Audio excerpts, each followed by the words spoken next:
Alright, today we got some Foamposites. As you can see, the color difference. This is when I got it.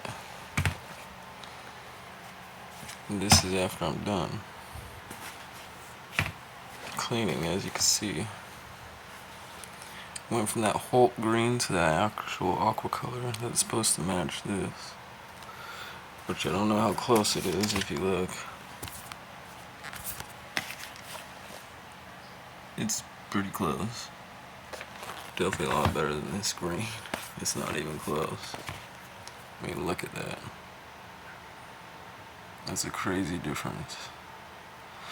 And it's no wonder why they weren't selling, because all I needed to do was ice them. And now these will sell.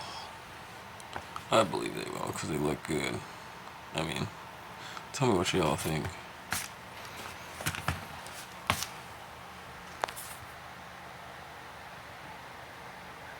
One looks better.